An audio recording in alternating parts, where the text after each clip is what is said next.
A 200 años de su paso a la inmortalidad, la historia nuevamente nos interpela. ¿Quién es Manuel Belgrano para los argentinos? ¿Es solamente el que crea el símbolo que nos representa y que nos une por excelencia? Manuel Joaquín del Corazón de Jesús Belgrano fue hijo de un italiano y de una porteña de origen santiagueño, a 20 metros de la iglesia de Santo Domingo. Ahí vivían. Evidentemente, las primeras letras las aprendió en Santo Domingo. Mi padre era genovés y era un hombre de bastante dinero, lo cual le permitió algo que era muy raro en la época, que era acceder a un nivel de estudio realmente muy elevado, ¿no? Estudió en el Colegio de San Carlos, acá en Buenos Aires, y después estuvo en las universidades de Salamanca y de Valladolid. En el año 1786, al ver la inteligencia de su hijo Manuel, decide mandarlo a España a las mejores universidades. Y la mejor universidad, que es la madre de todas las universidades americanas, fue la Universidad de Salamanca. Eso a él le permitió tener contacto con todo lo que eran las ideas de lo que se conocía como el antiguo régimen, pero también las del nuevo régimen. Y él logró hacer, que esto se ve cuando él es secretario de consulado, una síntesis entre las dos formas de pensamiento. En el año 1794, nombrado como secretario perpetuo del Real Consulado de Buenos Aires. El 25 de mayo de 1810 dejó toda la bonanza que le vendría de esa perpetuidad para cambiar la toga de abogado que se había recibido en Valladolid después de Salamanca por el fusil y el uniforme del ejército argentino. Él no toma las ideas tal cual llegan de Francia, sino que él observa, hace un estudio de la realidad en el Río de la Plata y dice, bueno, esto se puede adaptar de esta forma, que esa tarea la hace cuando es secretario del consulado. Lamentablemente todos los proyectos que él traía, que eran realmente innovadores en las ciencias, en el arte, en la educación y especialmente en el comercio, sistemáticamente se los van a boicotear. Y creo que ahí hay una de las causas por las cuales él se da cuenta de que esto que él observó en el antiguo régimen no puede continuar en el Río de la Plata. Hay que hacer un cambio importante dentro del régimen para poder incorporar esas ideas.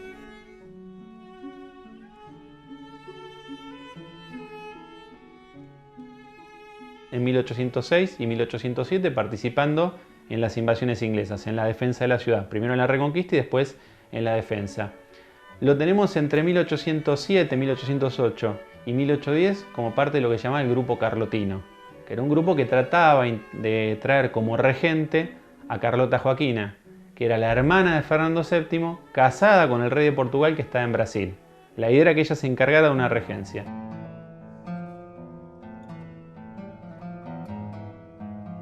Es decir, Manuel Belgrano, el gran pensador de Mayo. El proceso que se inicia en mayo de 1810 es un proceso inicialmente por la autonomía. De hecho, no se habla de independencia en el Cabildo en la Semana de Mayo. Pero Belgrano es uno de los personajes que rápidamente va a hablar de independencia. Mientras muchos decían, lo que tenemos que hacer nosotros es recuperar algunas de las libertades que teníamos antes. Evidentemente, el virrey, Baltasar Hidalgo de Cisneros, sabía que la convocatoria al Cabildo Abierto tenía como objeto principal su destitución, la cual también tenía sentido porque la autoridad que a él lo había nombrado en España, que era la Junta Central de Sevilla, había caído. Ahora, ¿cómo se hace ese planteo a Cisneros? El planteo a Cisneros lo hacen los jefes de los cuerpos militares, concretamente Cornelio Saavedra y Manuel Belgrano.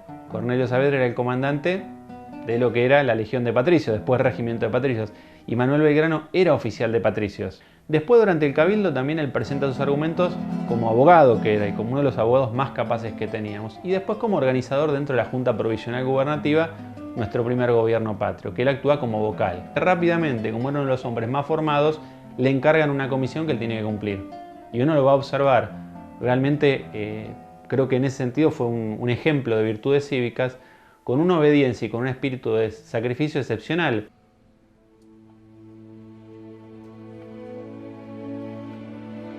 Porque en ese momento hay varios frentes de guerra, es decir, Belgrano marcha con su expedición al Paraguay en 1811, pero simultáneamente está el foco contrarrevolucionario en Córdoba, que se había iniciado en 1810 y que rápidamente es sofocado, pero está la expedición saliendo hacia el Alto Perú, la primera campaña en el Alto Perú.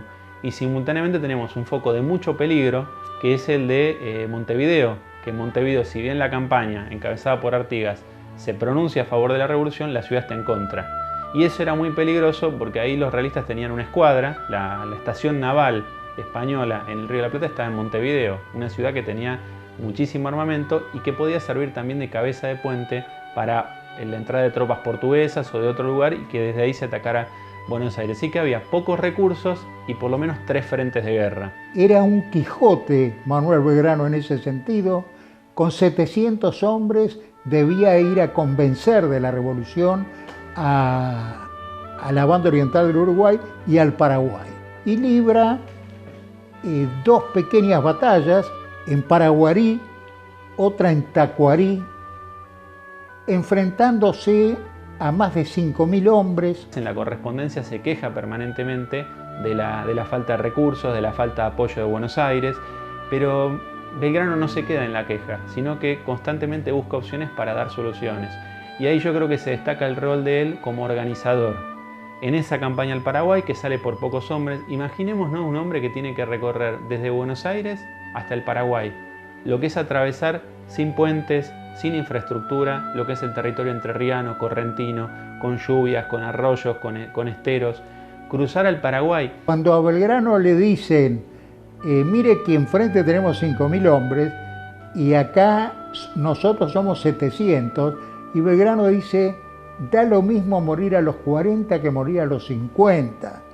Y cargaron, y los paraguayos retrocedieron. En las batallas en el Paraguay pelea con una inferioridad numérica realmente notable. Y sin embargo, es tanto el coraje que él presenta que los paraguayos le rinden homenaje y le permiten la retirada.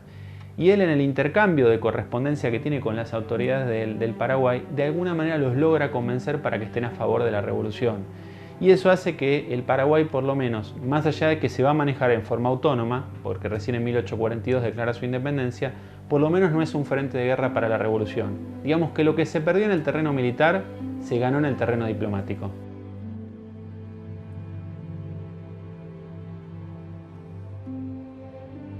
Cuando él vuelve de la campaña al Paraguay, lo envían a establecer, a crear 2 baterías. ¿Qué era lo que pasaba? Estos buques realistas que salían de Montevideo, de los que hablamos hace un rato, saqueaban las costas del río Paraná y el río Uruguay. Como estaban sitiados por tierra por el ejército de Rondó y de Artigas, esos buques salían para saquear las costas. Y Belgrano le encargan, como nuestra escuadra había sido destruida, una escuadrilla en el combate de San Nicolás, bueno, no tenemos barcos, ¿qué hacemos? Ponemos baterías en tierra para impedir el paso de esos buques realistas. Él llega a la villa del Rosario, ahora le decimos actualmente Rosario, un 10 de febrero de 1812. El 27 de febrero las baterías están listas. Su tropa no tenía algo que la reconociera como tal, no tenía un uniforme común, mejor dicho, no tenían uniformes. Al triunvirato solicita la creación de una escarapela. Y el triunvirato acepta, y el triunvirato dice será celeste y blanca. Un distintivo que llevaba cada soldado, cada efectivo en combate. Y después nuestras tropas peleaban con las mismas enseñas que los enemigos. Entonces él directamente decide crear lo que será una insignia, un estandarte. Porque realmente la aprobación oficial como bandera recién va a llegar en 1816. Y ahí se produce la creación de la bandera de las Provincias Unidas, que se hizo por primera vez un 27 de febrero de 1812, en la Villa del Paraná. Que él, con la tropa formada, fíjate lo que era él, la conciencia que tenía, pero se le hace izar un vecino. Es la idea de esa unión de nuestro pueblo con su ejército que viene justamente para liberarlos. Unos días después, Belgrano manda decir, con la característica humildad de Belgrano que se denota en cómo escribía, dice, no teniendo bandera y necesitándola, la mandé a hacer con los colores celeste y blanco de nuestra escarapela. Nada más. Esa bandera después el triunvirato le pide que la destruya. ¿Por qué? Porque en Europa Fernando VII está haciendo lo que nadie pensó que iba a poder hacer, volver al poder. Esa tropa que ha vencido al propio Napoleón Bonaparte en territorio español, Fernando le empieza a preparar ¿para qué? Para que venga a América a aplastar la rebelión de sus colonias. Entonces el triunvirato duda, y el triunvirato dice, en estas condiciones no podemos seguir peleando, ¿qué tenemos que hacer? Negociar. De hecho, por eso después lo mandan a Belgrano junto con Rivadavia.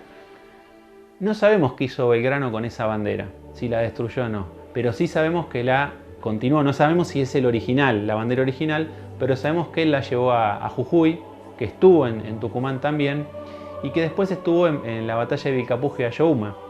Es esto bastante conocido también, que se descubrieron mucho tiempo después de la batalla de Ayohuma unas banderas que se llaman las banderas de Macha, que son las primeras. Una se conserva en el Museo Histórico Nacional y otra se conserva en el territorio boliviano. Son las primeras banderas de las Provincias Unidas, no hablamos todavía de Argentina, que se conservan.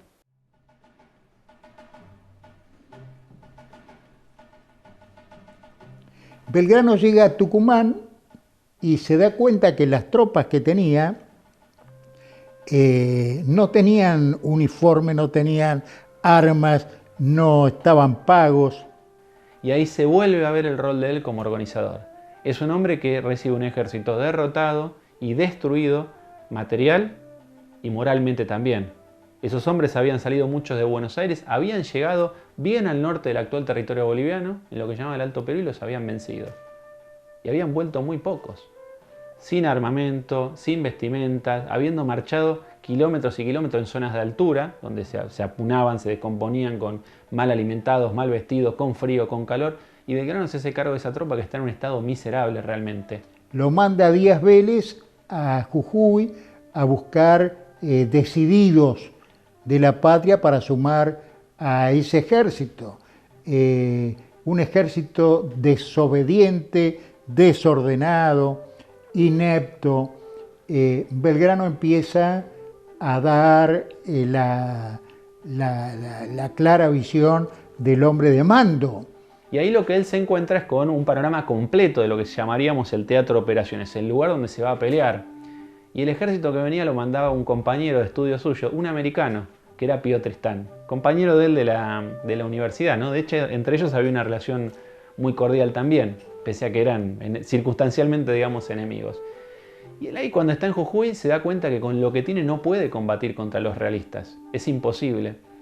Y ahí se ve el aprendizaje de él. Él aplica lo que a él le hicieron en Paraguay. Los paraguayos habían practicado una táctica de tierra arrasada. Nosotros la conocemos mucho por la campaña de Napoleón a Rusia. Y Belgrano dice, no lo puedo frenar. Entonces, ¿qué es lo que ordena? El famoso éxodo jujeño. Una prueba del coraje del pueblo, porque yo me pongo en ese lugar, que a nosotros nos piden dejen sus casas, dejen sus cosas, llévense nada más que lo que puedan, y el resto quémenlo. Y ese pueblo fiel, lo dicen los propios realistas, son muy pocos los vecinos que se quedan. El resto agarra sus cosas, quema las cosechas, quema los ranchos y se retira junto con Belgrano. La vanguardia realista le viene picando la retaguardia a Belgrano hasta que justamente sus fuerzas los logran detener en la batalla combate de las Piedras. Y eso le permite a Belgrano llegar con cierta tranquilidad a la ciudad de Tucumán. Él había adelantado a un oficial que le pide al pueblo tucumano que haga un esfuerzo, que le den gente, que encuentren armas, lo que sea, porque realmente se echó mano de lo que había. Y con eso poquito que hay, con esa poca fuerza que es muy inferior a la de Pío Tristán, con ese ejército que viene con el objetivo de llegar hasta Buenos Aires y aplastar la revolución, él planta su fuerza en Tucumán, sale al encuentro de los realistas y lo vence en la batalla de Tucumán en 1812. Y el 24 de septiembre, encomendándose a la Virgen de la Merced, es Belgrano quien inicia la batalla con los fuegos de artillería del barón de Holberg y ordenándole a Balcarce que cargue con la caballería. Claro, la gente que tenía Balcarce eran los gauchos tucumanos que no tenían la menor idea de que era combatir en una guerra. Usaban el sombrero con la ala levantada, adelante por los espinillos, y usaban los guardamontes, y con los taleros que tenían para pegarle a sus caballos, se pegaban a los guardamontes y gritaban. En el medio de ese caos, Díaz Vélez y Dorrego se encuentran con las carretas con la munición y las vituallas de los realistas, la toman y entran a Tucumán, ciudad, el pueblo, lo que es hoy la ciudad de Tucumán. Teniente coronel Moldes, que se le acerca a Belgrano, hemos obtenido la victoria, mi general, le dice Moldes. Esa batalla es clave porque salva la revolución. Si Belgrano no podía frenar el ejército de Pío Tristán, entre Tucumán y Buenos Aires no había ninguna fuerza militar capaz de detenerlo. Por eso se dice Tucumán cuna de la independencia, no solamente por ser el lugar donde se declaró la independencia, sino donde se salvó la revolución. Y ahí aparece de vuelta el rol de él como organizador, ¿no?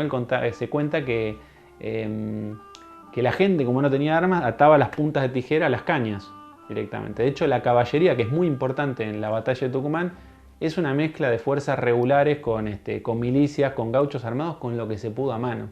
Pero realmente fue muy acertada la decisión de Belgrano de esconder la caballería en un sector del campo de batalla que tomó a las revistas por sorpresa. Y ahí sí, con esa victoria, que es muy importante, se captura una enorme cantidad de armamento. Él puede recién tener los elementos como para reequipar su ejército y lanzarlo nuevamente hacia adelante. Belgrano hace llevar a la Virgen de la Merced, la saca de la iglesia, al campo de las carreras, en Andas. Justo los que habían ido a perseguir a Pío Tristán, que era Díaz Vélez y sus tropas, cansados y sudorosos, llegan y se suman a la ceremonia con todo el pueblo de Tucumán, y Belgrano saca su bastón, se lo entrega a la Virgen y dice que a partir de ese momento es la generala del ejército argentino. Es una maravilla cómo él toma ese ejército y con lo que tiene logra vencer en Tucumán. Es la capacidad de Belgrano como organizador y para sobreponerse a una situación muy compleja, porque ese ejército estaba arruinado moral y materialmente.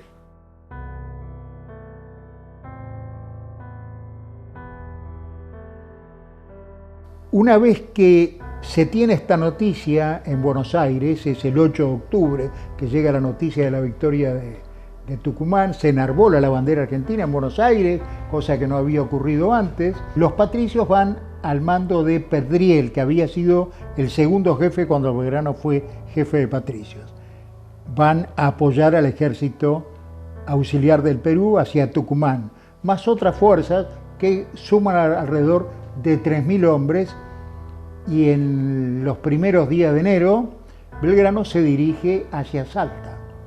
Cruzan el río Juramento, que se llamaba Pasaje, pero en ese momento Belgrano les hace jurar la bandera de la Asamblea del año 13 a su tropa.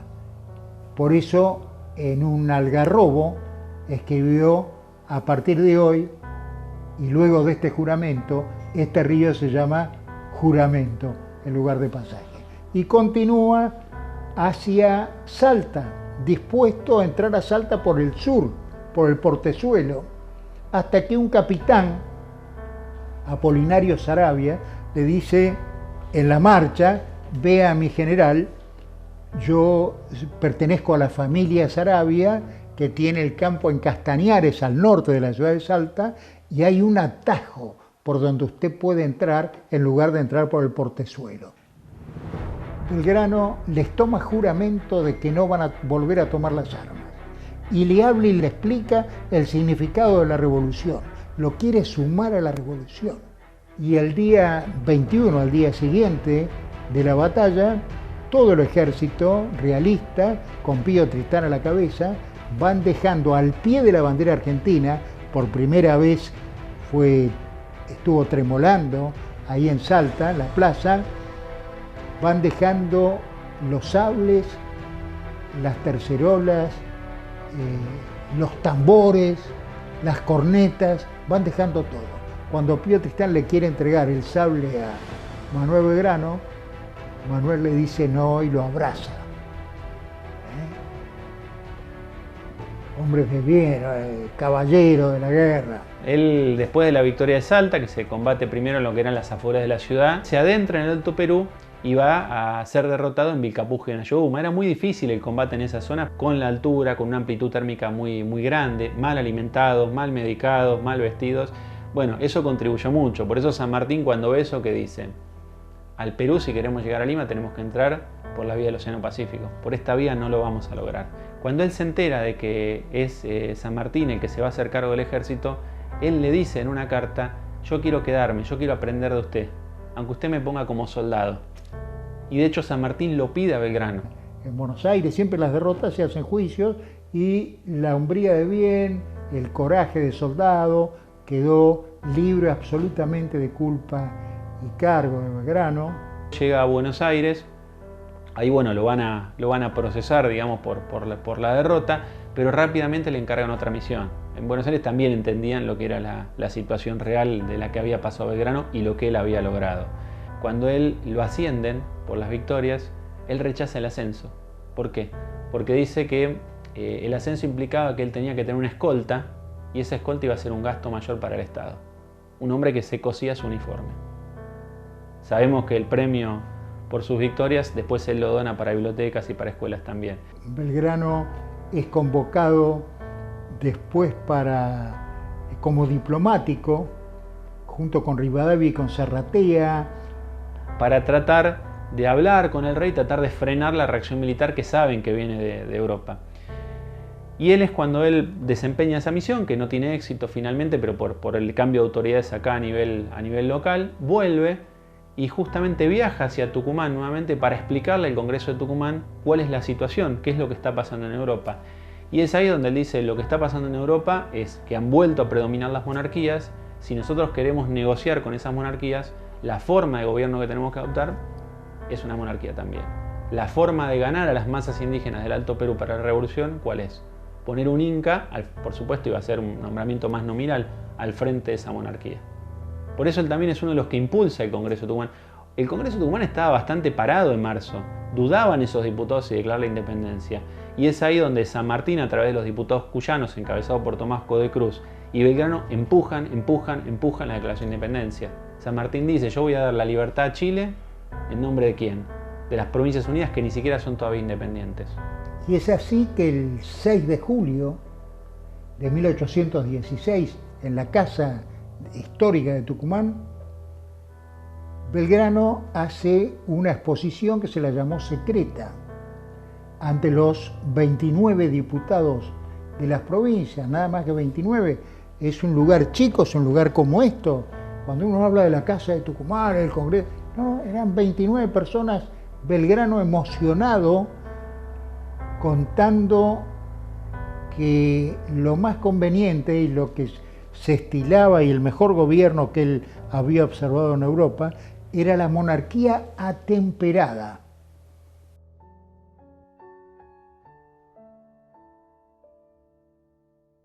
Y en 1819 empiezan a eclosionar las tensiones que se habían dado prácticamente desde 1812 entre Buenos Aires y Artigas. Artigas le va a ordenar a sus lugartenientes, a Estanislao López de Santa Fe y a Francisco Ramírez, avanzar contra el directorio que dirigía Rondoy en ese momento. Y entonces al ejército del norte le ordenan volver a Buenos Aires para defender al directorio. Belgrano cumple la orden ya como podía, porque de hecho él viaja en una especie de galera, en una carreta, ya con su salud arruinada, pero ese ejército se va a disolver cuando se produce el motín de Arequito. Y Belgrano llega acá muy maltrecho, ya directamente llega para morir. Y muere el 20 de junio de 1820, en día que nuestro país estaba sumido en una absoluta anarquía, no hubo ningún homenaje. Como nos cuenta la historia, es real esto, que él va a morir en la pobreza, que le paga al médico con su reloj porque no tenía recursos para hacerlo, que su lápida era una mesa que tenían en la casa y que, bueno, la hacen esculpir para que él tuviera un lugar donde reposar. Y él era terciario de la Orden de los Dominicos. Entonces él pide que lo entierren en el convento de Santo Domingo. Pero decía, como era un pecador y no era digno de ello, pedía que lo entierren afuera del convento de Santo Domingo. Así que muere prácticamente olvidado. Es un solo periódico, el del padre Francisco Pablo de Castañeda, el que lo reconoce. Y la muerte de Belgrano lamentablemente pasa prácticamente desapercibida. Después la figura de él va a empezar a cobrar el lugar que le cabe verdaderamente en la historia. Pero va a pasar bastante tiempo para que se reconozca realmente lo que fue Manuel Belgrano. Bueno, Belgrano fue ante todo un hombre de bien. San Martín está en Cuyo, el ejército de los Andes está poniendo a punto para ir a dar la libertad a Chile. Y el 12 de marzo de 1816, en una carta que le manda a Tomás Godoy Cruz, le dice con respecto a Belgrano, dice, es el más metódico que tenemos en nuestra América. Es lo mejor que tenemos en la América del Sur. Es lo mejor que tenemos en la América del Sur. Creo que mejor homenaje a Belgrano difícilmente se le puede hacer que las palabras del Libertador.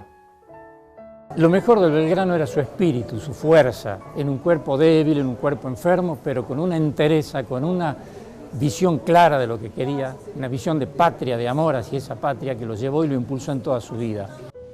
Va a caballo, saliendo del campo de batalla, carga en las ancas de su caballo a un tamborcito que andaba dando vuelta ahí para llevarlo, y a las 6:30 de la tarde dice: hemos perdido la batalla, pero no hemos perdido la bandera. Corneta, toque a oración y que los que estén a la vuelta vengan a rezar el rosario como se hace siempre a esta hora. Eso es tener templanza, y eso es tener coraje, y eso es tener fortaleza, y eso es tener lo que se debe tener en la vida militar, en la vida civil, en la vida. Volver a tener entonces el entusiasmo de ser argentino, en el momento de la victoria, gozarla y celebrarla, y en el momento donde los tiempos se nos ponen difíciles, saber entonces también qué es lo que hay que tener para superarlos.